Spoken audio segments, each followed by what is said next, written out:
வணக்கம், welcome to Tamil அறுசுவை. இன்றைக்கி நம்ம பார்க்க போகிறது ஒரு ஈஸியான பருப்பு சாதம். இதுக்கு தேவையான பொருட்கள்லாம் இங்கே கொடுத்துருக்கேன், டிஸ்கிரிப்ஷன் பாக்ஸ்லேயும் இருக்குது. இப்போ எப்படி செய்கிறதுன்னு பார்க்கலாம். ஒரு கப் அரிசியை நல்லா கழுவி நான் ஒரு 1/2 hour அளவுக்கு ஊற வச்சுருக்கேன். அதே கப்பில் பாதி அளவுக்கு பச்சை பயிறு எடுத்து வச்சுருக்கேன். இதை இப்போ நல்லா வறுக்க போகிறோம். ஒரு கடாயை நல்லா சூடு பண்ணிக்கோங்க. சூடானதும் அதில் இந்த பச்சை பயிரை போட்டு நல்லா வறுத்துக்கோங்க. சிம்மில் மீடியம் ஃப்ளேம்லேயே வச்சு வருங்க, இல்லைன்னா தீஞ்சிடும். இந்த பச்சை பயிறு நல்லா வாசனை வர அளவுக்கு வறுத்துக்கோங்க. பச்சை பயிரை வறுத்தா ஒரு நல்ல வாசனை வரும். அது வர அளவுக்கு நல்லா வறுத்துக்கோங்க.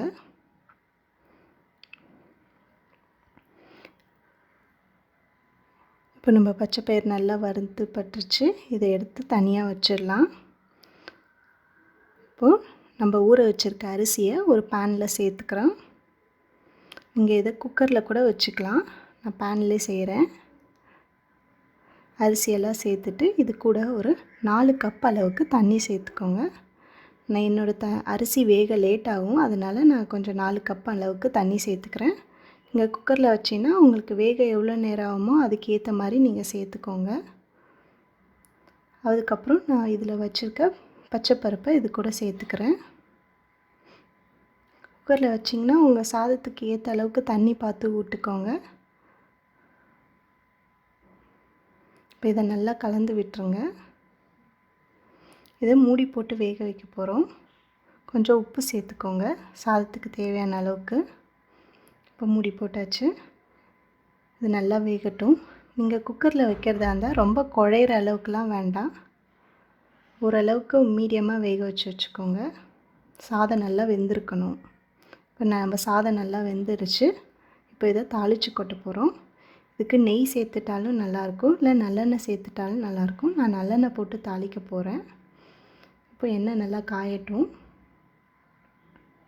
இந்த சாதம் குழந்தைங்களுக்கெல்லாம் அப்படியே கொடுக்கலாம். நெய் சேர்த்திங்கன்னா குழந்தைங்களுக்கு ரொம்ப பிடிக்கும், காரமும் இருக்காது. அதனால் நீங்கள் அப்படியே நெய் சேர்த்தே கொடுத்துடலாம். இப்போ கொஞ்சம் கடுகு சேர்த்துக்கோங்க. கடுகு நல்லா பொரியட்டும். அது கூட கொஞ்சம் உளுத்தம்பருப்பு, கொஞ்சம் கடலைப்பருப்பு, கொஞ்சம் இதெல்லாம் பொரிஞ்சதும் சீரகம் கொஞ்சம் சேர்த்துக்கோங்க.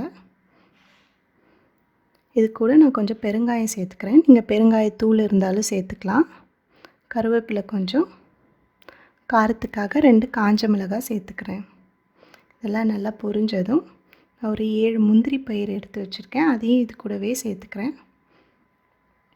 இதெல்லாம் நல்லா வதங்கிடுச்சு. இப்போ இதை நம்ம சாதத்தோடு போட்டு கிளற போகிறோம். சாதத்தோடு போட்டு கிளறிக்கோங்க. நீங்கள் இப்போ கூட கொஞ்சம் ஒரு டேபிள் ஸ்பூன் அளவுக்கு நெய் சேர்த்துக்கலாம், இன்னும் வாசனையாக இருக்கும். இது மாதிரி கிண்டியாச்சு. அவ்வளோதான், நம்ம சாதம் இப்போ ரெடி ஆயிடுச்சு. இதை உருளைக்கிழங்கோடு வச்சு சாப்பிட்டா இன்னும் நல்லா சூப்பராக இருக்கும். குழந்தைங்களுக்கு டிஃபன் பாக்ஸில் வச்சு கொடுக்க இதெல்லாம் ஈஸியான லன்ச்சு. காலையில் சீக்கிரமாக ப்ரிப்பேர் பண்ணிடலாம். குழந்தைங்களும் மிச்சம் வைக்காமல் சீக்கிரமாக சாப்பிட்ருவாங்க. அவங்களுக்கும் ரொம்ப பிடிக்கும். கண்டிப்பாக ட்ரை பண்ணி பாருங்கள், சாப்பிட்டு பாருங்கள். சப்ஸ்கிரைப் பண்ணுங்கள் எங்கள் சேனலை. நன்றி, வணக்கம்.